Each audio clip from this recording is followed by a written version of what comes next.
Greetings Tubiverse, I am one noob, and in this Top War video, we're going to walk through how to play the mini pinball event that comes around during special events. One thing I get asked about a lot in game is whether or not certain pay items are worth it to spend money on. So, I got to thinking to myself, I thought in this video we'd cover this mini game, and I'd try to answer that question for you in particular.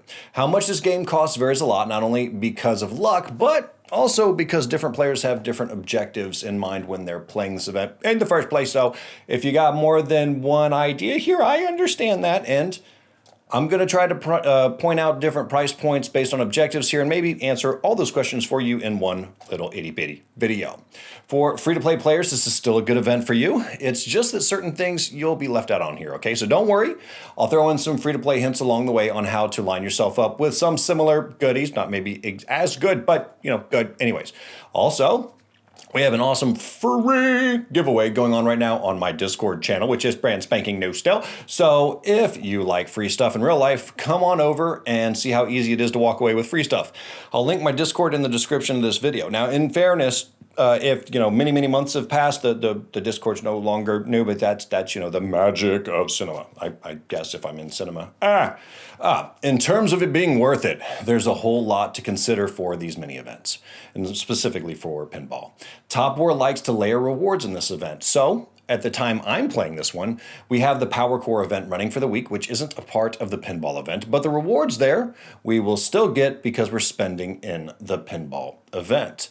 The pinball event normally runs for 14 days, so keep that in mind. All special events do, and they got free heroes. There's just all these little things happen.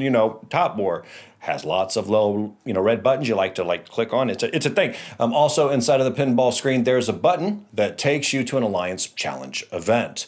All you do is like people. It couldn't be easier than that, I guess. The more your Alliance participates, the more rewards you'll get there also. That's additional yummy goodness, unless you missed the whole block Alliance likes checkbox. If you missed that, you're going to get bombarded with those notifications.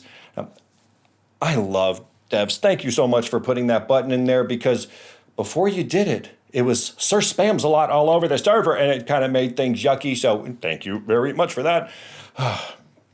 When you spend in this game, you really want to do it because you have multiple events that you can benefit from in your spend, and it happens a lot.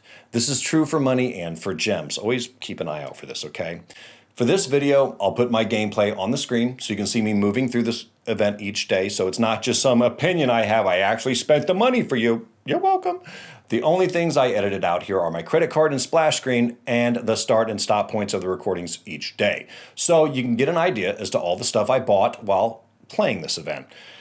So, and also at the same time, I don't have to worry about some random person snaking my credit card info, which would be bad. Yeah. I hope this helps you decide if you want to jump into this event and spend or not. I don't know.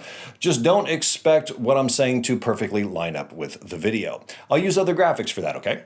I had to speed it up quite a bit to fit inside of this video, so no, I'm not really that fast at hitting the buttons, and I have no special mod. It's just the magic of editing, ladies and gentlefellows. Also, don't get worried if the pinball event you're in has different screens. They look a little different. Outside of the pinball game itself that you see in this video, it's going to work the same way regardless. So, with that said, the pinball event itself has daily challenges, and you can unlock more rewards for $4.99 USD for your currency. If you just click on it, you'll find the currency. It's okay. That, of course, unlocks more rewards for the event rewards tab that has all other kinds of goodies you get from getting all your daily points. You want to unlock those extra rewards on day one, or you'll miss out on some extra goodies and lose a little bit of the value of this. The extra pinballs in the event rewards tab and daily rewards tab alone make it worth it, okay? And there are tons of other goodies you'll get on top of this.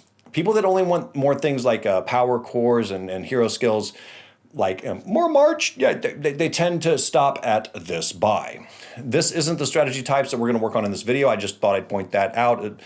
Old veterans, they don't need to do much to get stuff out of this. So there are two other simple parts to the strategy of this game. Number one, always use the 10x button in game. It goes better for you, trust me. I'll explain that towards the end, whatever. Number two is only buy up to the $4.99 pack of pinballs each day. Once you see the $8.99, stop. The reason for this is that the cost per pinball after the $4.99 pack is too steep versus what you get out of these events. Top War explains the price per pinball increase in terms of saying discount at the top right of the buy button. As you buy, the discount number goes down, which means you're paying more money per pinball. It's not sneaky. Now, I know somebody's going to throw in one of those whole, those sneaky devs comments in there. It's not sneaky, okay? It's just not. It's just really kind of how like politicians use those little statements, statistics like 40% of my constituents say tacos are bad and we should ban them. Yeah, Skippy, but like 100% of us want the option to eat a taco when we're hungry, and tacos taste good. So there's that. But that's how politicians use them. No different. So don't get grumpy. We elect people like that. So that's life. Based on how frequently this game comes around versus the rewards, I don't recommend anyone go past buying the $4.99 buy. So you might be asking yourself, you said that before, noob, but why not just keep smushing the button? Well, looking at the rewards, there are two types of goals for players. The first goal is winning that base skin. As a new player, that'll be your objective for a pretty long time, and for experienced players, it will still happen on occasion when Top War releases a new skin in the event that's valuable to you. That's the most expensive goal, and I can tell you in playing this event many times that I get enough tickets when using this method in about 8 to 13 days in the worst case scenario.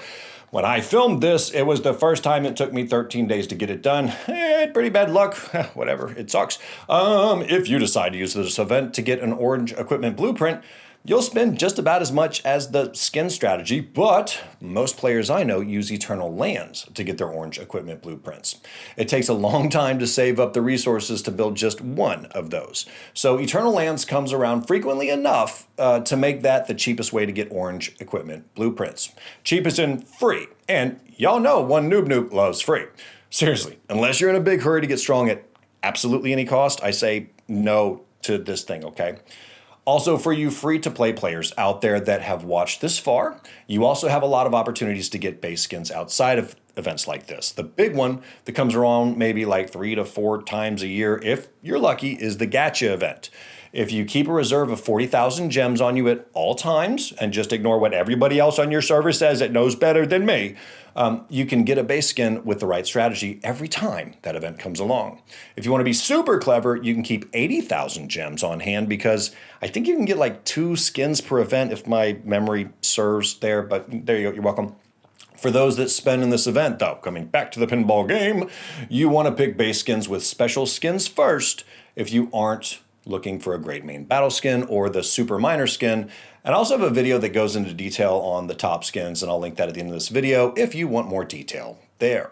The second goal in the pinball game is wanting specific decor items or wanting to get March skins for the Bond Hall, okay? Players with these goals have all the skins they want. They're kind of like they're in the elite status. They typically spend a lot less in the pinball game overall, and I can't wait to be one of those players. Also, the cheapest way to get March skins is the Gacha event also, so hint, everybody. Now, I know you might be asking why I didn't cover what you should try to hit in the pinball game. And I get that might seem like a big old hole in the whole how to play thing I've got going here. So seriously though, you can't control what it hits, okay? You just get to hit the jackpot when you get all the lights lit up at the bottom and on the top left of the screen. So I guess I'll cover that by saying that's why you should hit the 10x button every time instead of single shots.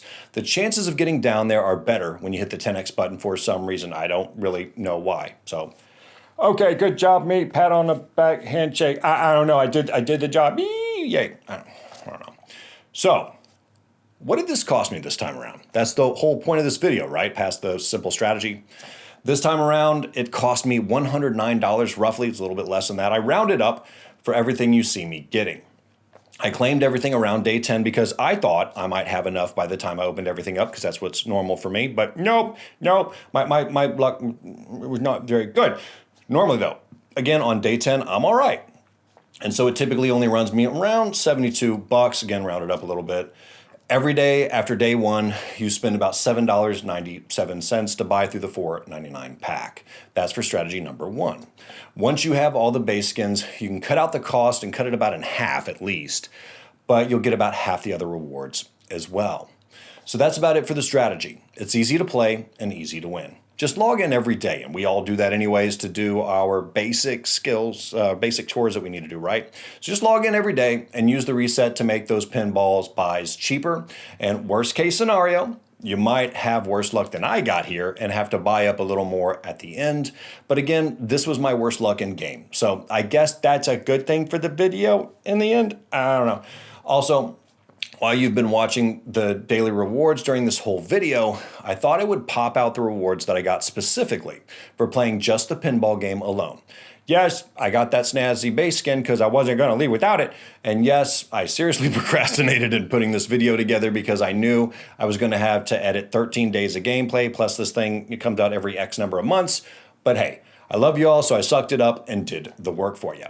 Let me know what you think in the comments below, and please throw me a like, subscribe, and enable notifications. All these things help grow my channel, and I could really use your help. Also, after you leave a comment, if you want to take the discussion offline and maybe win yourself some real free stuff in real life, come over to my Discord channel. I promise we'll never ban tacos in there, despite what any politician might say. They're in my top 5 favorite foods, and it's my channel, and I rule with an iron fist. So no coup will ever take over and make tacos illegal, at least while I'm still breathing. So thanks again, and until next time, Tubeverse.